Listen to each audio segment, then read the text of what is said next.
আসসালামু আলাইকুম। Hybrid automobile workshop থেকে আপনাদের সবাইকে স্বাগতম। তো আজকে আমাদের এই ভিডিওতে একটি হোন্ডা গ্রেস ও তিনটি হোন্ডা ভেজেল হাইব্রিড গাড়ি দেখতে পারবেন। তো এই যে দেখতে পাচ্ছেন হোন্ডা গ্রেস 2014 মডেলের একটি হাইব্রিড গাড়ি। তো গাড়িটি মূলত ডুয়েল ক্লাস প্রবলেম ছিল, যার কারণে আমাদের ওয়ার্কশপে আনা হয়েছে। তো আমরা গাড়িটির ডুয়েল ক্লাস রিপেয়ার করে লাগিয়ে দিচ্ছি। তো এই যে দেখতে পাচ্ছেন দুইটি হোন্ডা ভেজেল গাড়ি, সবগুলোই 14 মডেলের হোন্ডা ভেজেল। তো আমরা সবাই জানি যে হোন্ডা ভেজেল এবং হোন্ডা গ্রেস গিয়ারবক্স একই সিস্টেমে করা হয়েছে। দুইটা গাড়ির গিয়ারবক্স ডিসিটি দেওয়া হয়েছে, ডুয়েল ক্লাস ট্রান্সমিশন, যার কারণে কিন্তু ডুয়েল ক্লাসে অনেক প্রবলেম আমরা সবাই জানি। তো ডুয়েল ক্লাসে যারা ঝামেলা আছেন, ভুগছেন ডুয়েল ক্লাস নিয়ে, অল্প টাকায় গ্যারান্টি সহকারে কোথা থেকে রিপেয়ার করবেন বুঝতেছেন না, তারা অবশ্যই আমাদের সাথে যোগাযোগ করতে পারেন।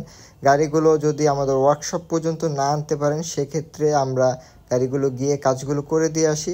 তো ঢাকার বাহিরে অথবা ঢাকার ভিতরে যে কোনো প্রান্তে হন না কেন, অবশ্যই আমাদের সাথে যোগাযোগ করবেন। আমাদের ওয়ার্কশপে ঢাকার বাহিরে থেকে অনেক গাড়ি আসে। তো যাদের ঢাকার বাহিরে আছে তারা টেনশন করবেন না, তারাও যোগাযোগ করবেন। যদি গাড়িগুলো না আনতে পারেন, সেক্ষেত্রে আমরা ঢাকার বাহিরে গিয়েও কাজগুলো করে দিয়ে আসি। তো যাদের এই ধরনের হোন্ডা ভেজেল গাড়ি রয়েছে, অবশ্যই যোগাযোগ করবেন।